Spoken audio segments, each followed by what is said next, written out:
All right. We're back. We're on segment 3. Today is October 31st.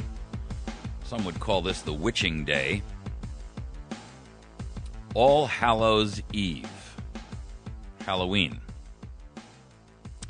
Our first two segments, I kind of ran over the Hillary Clinton story. I think what I'll try to do is I'll ram Hillary's lucrative Goldman Sachs deal into the IRS leaker, and we'll try to cover that both within this next segment.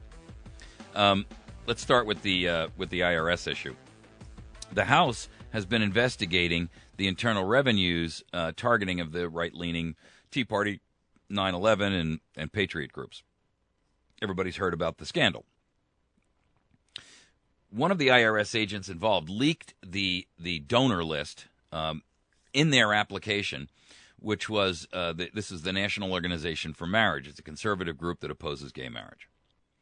Their donor list was required by the IRS for submission when they applied for their 501c3 or 501c4 designation for tax exemption. It's required by law to be submitted, and they did. However, in March of 2012, this list of their donors which is supposed to be privileged now. It's private information, right? They're not required to reveal it publicly, but they are required to reveal it to the IRS in order to obtain the tax exemption. The purpose behind that is for the IRS to be able to be an oversight committee to verify that, George Soros isn't funding everything, right? So anyway, they submitted this document, and it turns out in March of 2012, their chief political opponent, which is called the Human Rights Campaign, and they're a pro-gay marriage organization, got a hold of this document, and they published it. In fact, it was published in the Huffington Post. You can't get much more public disclosure than that, right? Well, they were pretty upset about it, as you would imagine, because one of the donors on the list was the presidential candidate at the time, Mitt Romney. Now, this was done and released in March of 2012. So remember that the presidency and the election were henceforth to come out 9 months later or 7 months later. So if this was in March, that would have been, up until November, they had to work on the issues. The argument, of course, from the conservative side is, well, they did this and released this information on Mitt Romney so that they would have opponents of gay marriage take a stance against Romney and his presidency. Excuse me. The House Ways and Means Committee has been doing this investigation on the scandal. They've been interviewing these people. We have all heard that, Lois Lerner took the fifth and so forth and so on. We know that the IRS inappropriately singled out conservative groups versus the liberal side. I mean, there were a few liberal groups that were investigated. The number, as I recall it, is about 11 liberal or progressive groups were investigated, but like 300 conservative or patriotic groups were investigated. And up until very, very recently, almost none of those conservative groups had received their tax exemption status, some of them waiting as long as 3 years. So obviously, it's no secret that there's been a lot of dirty pool going on in the IRS. And the problem, of course, with the IRS is that they can be used as a weapon of mass destruction by an administration. And no one, they think at this point, would deny that. In fact, there have been a lot of individuals who've come out and said that for the first time in their lives, after being exposed as a donor or submitting a request for an IRS designation for some group that they're a member of, suddenly they start becoming audited in both their business and their personal lives. In fact, Dr. Ben Carson, who quite famously came onto the national scene by at a prayer breakfast speech he made in which President Obama was literally sitting 2 people down the table from him, and he made some derogatory remarks about what we're doing budgetarily and so forth.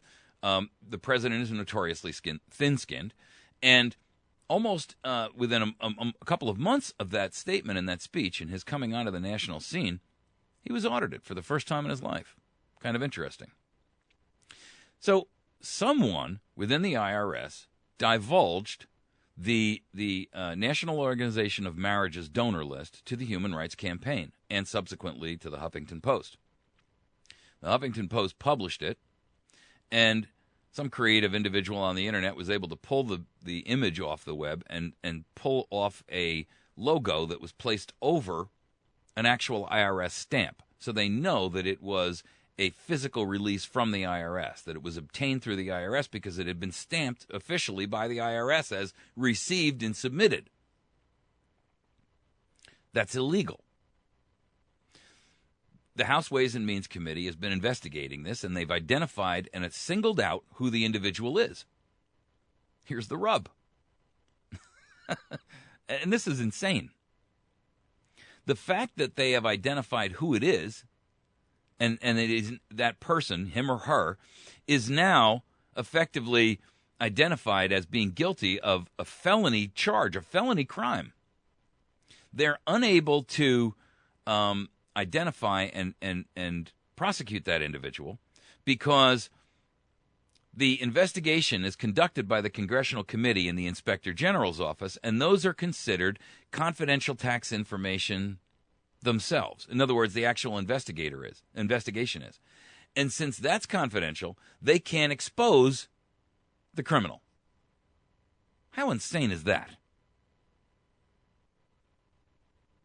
This is the article, and by the way, I'll post it at the bottom of this video, and it's up on our website and Facebook. It'll be posted in the description section of this video if you're watching this on YouTube. This is from the National Review.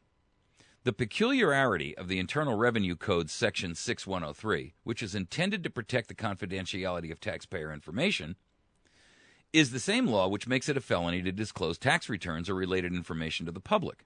But in an odd twist, the results of this investigation, which were conducted by congressional committees and by inspectors general, are considered the same confidential tax information of the alleged perpetrator. Having committed a felony by disclosing the National Organization for Marriage's donor list, the perpetrator is protected by the same exact law he broke. Holy smoke. I'm not saying this is intentional. I'm just saying if this doesn't show you the incompetence and the ineptitude of what's going on every day in our federal government with an organization that holds sway over such an enormous percentage of our population and can bring to bear, I mean, look, there's no person in the United States of America who would tell you that they are not frightened of the IRS. I mean, they are the perpetual boogeyman who has lived in our darkest fears as a nation for all of their existence. They hold an unbelievable amount of power, authority, and because their rulings are done under the auspices of an administrative agency, they are almost unbeatable in court because you're subjected to administrative rulings, not actual court procedures, which is a whole different topic for another day. Suffice it to say, administrative agencies as they exist today are extra-constitutional in their nature. We've designated and delegated authority to Congress to act on our behalf. We did not give them the permission to take our power of attorney and subdelegate it to other individuals in the EPA, the IRS, the Food and Drug Administration, and 1,000 other extra-constitutional administrative agencies who make far more law than Congress does. In 2010, Congress passed, I think it was 300 laws. Administrative agencies passed 8,800. And they take these rules and regulations. They don't call them law. They call them rules and regulations. But they have all the force and power and action and activity of law. You can go to prison. You can be penalized financially. You can be fined. You can be taxed. And so, therefore, it walks like a duck, it quacks like a duck, it has webbed feet and feathers, and it wiggles its tail like a duck. Therefore, it is a duck. You can say it's not a law, but when you can be hauled in front of an administrative law judge and you can go to prison or be fined or penalized or lose your business, it's a law. The problem that we have at this stage in the game is that the only way to get around this would be to identify and have assigned a special prosecutor who Congress could have go out and do an investigation. He has the power of subpoena and he has the power of criminal and civil prosecution. Here's the problem. The only way that you can get an individual appointed as a special prosecutor is to go through the Department of Justice. The Department of Justice, and Eric Holder directly, must make an appointment of a special prosecutor. And here's where the rub comes. Eric Holder is not exactly what we would consider to be an objective supporter and truth teller in the American political arena. He's clearly a leaning, a presidential or administratively leaning, and clearly leftist and progressive in his scope and his viewpoint. So the question I ask is, would anybody be willing to take bets on the independence and the objectivity of anyone that he would appoint? I doubt it. Okay. I'm going to jump off that tactic, and I'm going to just break this news for you because this is kind of disconcerting. And then we're going to wrap this segment up. Hillary Clinton literally has received a couple of very, very lucrative speaking engagements from Goldman Sachs. Now, in our first two segments, we talked about fascism, and one of the angles to that is how corporations hold an enormous amount of sway over the law and over the political discourse in the nation and so forth and so on. Hillary Clinton has spoken at two different separate Goldman Sachs events on October 24th and on October 29th. Now, here's the funny part. Her speech fee was $200,000 for each speech. So basically she netted around $400,000 for two gigs that occurred, two speaking engagements that occurred literally, 5 days apart? Here's my problem with that. What I believe is that this is a thinly veiled attempt by Goldman Sachs and the Clinton administration, or the Clinton campaign fund. I mean, I don't think anybody's going to deny that she's going to run at this point. But I would suggest that this is a thinly veiled attempt to kick off her presidential campaign with a kiddie, while simultaneously avoiding the restrictions that are in campaign finance law. Campaign finance law would require that that one, the donor be exposed, and two, how they donated the money, and then, of course, how it's spent, right? The issue is that campaign finance laws are routinely subverted by political action campaigns and by other organizations that operate outside of the political arena. We all saw the examples of that in 2008 and 2012, where in the presidential arena and the races that were going on there, we saw all of these groups step forward and say, well, they threw out these very negative ads and spent literally tens and hundreds of millions of dollars. Karl Rove is a perfect example of one of these groups. These groups are, for all intents and purposes, out there, and by the way, no political party is exempt from this. Both the Republicans and the Democrats are very, very skilled operators at utilizing every legal loophole in the system to be able to get their point across. So please don't take this as an ideological slant on either event. I think both parties have betrayed the American people to such a great extent that they are operating in open and blatant treason. Both parties. Mark my words. Both parties. We've been batted back and forth like a tennis ball between conservative and liberal, conservative and liberal, conservative and liberal for the last 150 years. Not a single individual from any other independent party, either the Constitution Party or the Libertarian Party or any of the other parties, the Green Party or any other, have actually managed to get a seat in the federal arena. And honestly, if you take a look back at the last 150 years, our republic has declined to a point where my first segment was talking about defining the U.S. descent into fascism. So I think that speaks for itself. Both parties have the same goal, which is the destruction and the demise of the United States into a fascist-controlled authoritarian regime where there's a small group or oligarchy of elites at the top, and everybody else is basically a worker bee. And you may disagree with that, and you're welcome to. That's your opinion, and you're entitled to it. That's mine, and I stand by it. And time will tell whether or not we meet in a year or 2 years or whatever, or whether you even remember this podcast at some time down in the future, the truth of the matter is, I'm pretty confident that you're going to have to agree at some point to my viewpoint. The problem here is that what we have is Hillary Clinton getting an enormous amount of money just prior to kicking off her election efforts, and $400,000 is not a drop in the bucket. And Goldman Sachs wouldn't be able to designate $400,000 without raising a lot of eyebrows during a presidential campaign. So I think the issue here is quite clear. What we have is Clinton going around and utilizing her non-government position now. Remember, she's retired from the Department of State.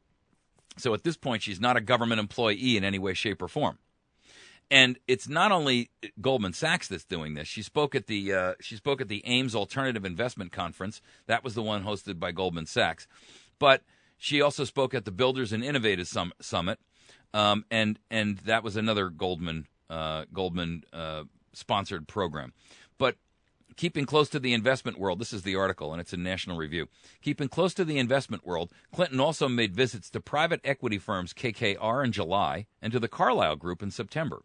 At KKR's annual investor meeting in California, Clinton answered questions from Henry Kravis, the co-founder of KKR, on the Middle East, Washington, and politics. At Carlyle Group, Clinton made a speech to shareholders moderated by the Carlyle founder, David Rubenstein. Needless to say, for the purposes of this article, Hillary Clinton's office refused to respond or to their request for comments.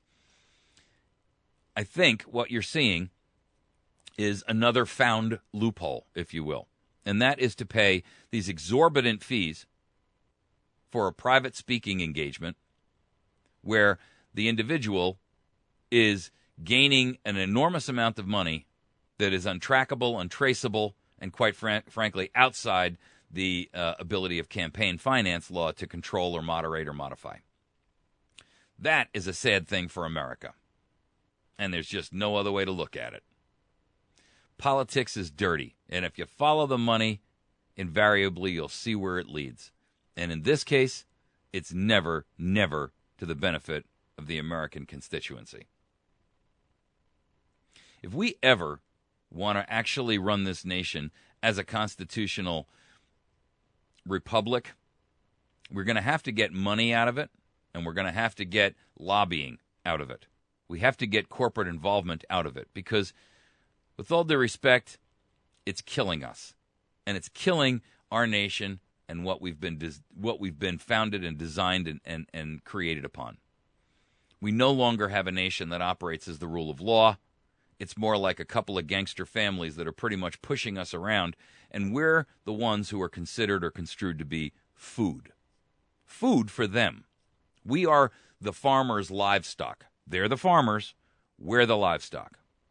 And that's a sad thing, because that was not what was intended by a government which is created by, of, and for the people.